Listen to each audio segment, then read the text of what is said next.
میرے بھائی ہم نے بارہا بیان کیا کہ سنن نسائی میں واضح حدیث ہے کہ نبی اسلام نے اپنا دایاں ہاتھ جو ہے نا وہ انگلیوں کے پورے سے لے کے شولڈر تک بولا جاتا ہے. دایاں ہاتھ بائیں رزق کہتے ہیں ادھر سے لے کے کلائی تک کو. کف کہتے ہیں اس کو کلائی کو. ہم اردو میں بھی کف قمیص کے لیے استعمال کرتے ہیں. اور ساعد کف سے لے کر کونی تک کو ساعد کہتے ہیں. تو وہ حدیث میں الفاظ ہے دایاں ہاتھ سنن نسائی میں کہ رزق کف اور ساعد میں رکھا, وہ یوں رکھا جاتا ہے ایسے, ٹھیک ہے.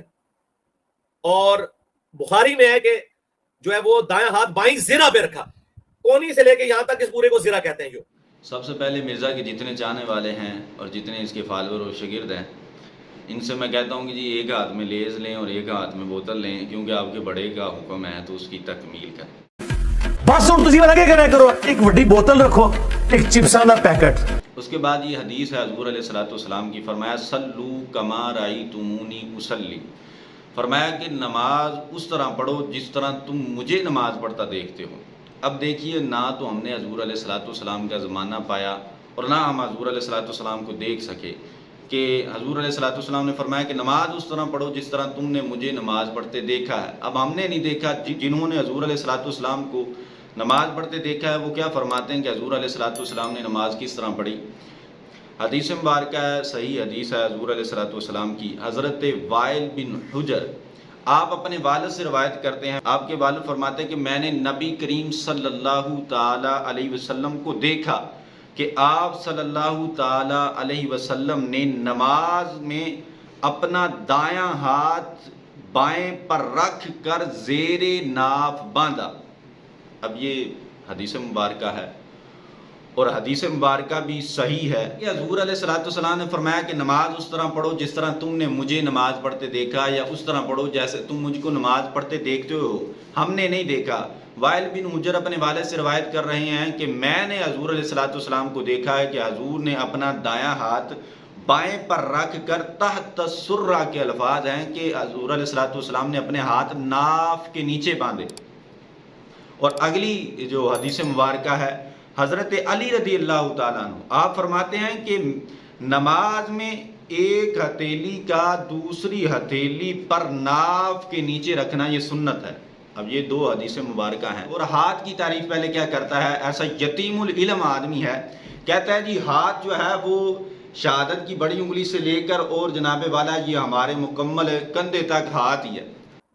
ہاتھ جو ہے نا وہ انگلیوں کے پورے سے لے کے شولڈر تک بولا جاتا ہے. قرآن پاک کے اندر آیت کریمہ ہے السارق والسارقۃ فاقطعوا ایدیہما. اب یہاں پر چور اور چورنی کی سزا بیان کرتے ہوئے رب تعالیٰ نے ارشاد فرمایا کہ ایدیہما کے الفاظ کہ انہوں کے ہاتھ کاٹو.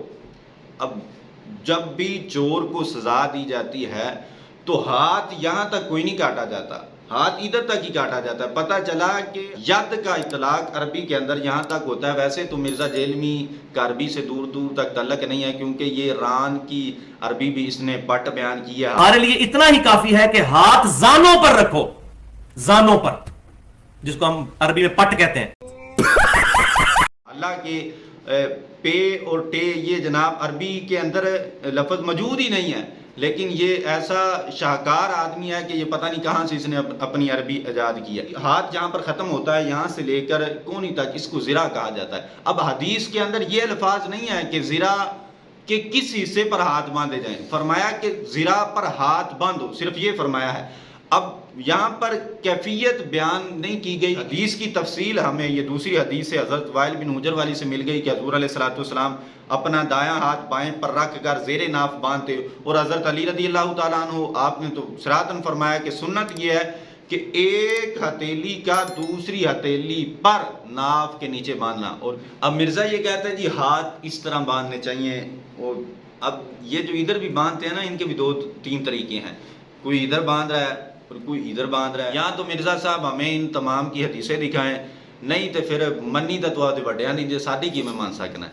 اب ان تمام حدیثوں سے جو واضح ہوتا ہے وہ جتنے بھی غیر مقلد ہیں, چاہے وہ ادھر ہاتھ باندھتے ہیں یا ادھر باندھنے والے ہیں, سارے اس بات کو جو ہے وہ نوٹ کر لیں کہ ہاتھ جو ہیں وہ تحت سرہ ناف کے نیچے باندھنا، یہی سنت ہے، یہی حضرت علی رضی اللہ تعالیٰ عنہ نے فرمایا ہے، اور اسی پر ہم نے عمل کرنا ہے۔ باقی ایرے گہرے کی باتوں پہ بالکل نہ جائیں، اور یہ جہلم کا باندر جو ہے، نہ اس کو اپنے باپ کا پتہ نہ ماں کا پتہ، ایسے شخص کی باتوں پہ بالکل نہ جائیں، بلکہ قرآن و حدیث کا جو راستہ ہم نے وہ اختیار کرنا ہے۔ لہٰذا جو ہم نے حضور علیہ السلام کے بارے میں صحابہ سے سنا، اور جو صحابہ کا عمل ہم نے اپنے محدثین سے سنا، اسی طریقہ کار کے مطابق ہم نے نماز پڑھنی ہے۔ اور وہ طریقہ کار یہی ہے کہ حضرت علی فرماتے ہیں کہ سنت یہی ہے کہ ہاتھ ناف کے نیچے باندھنے ہیں۔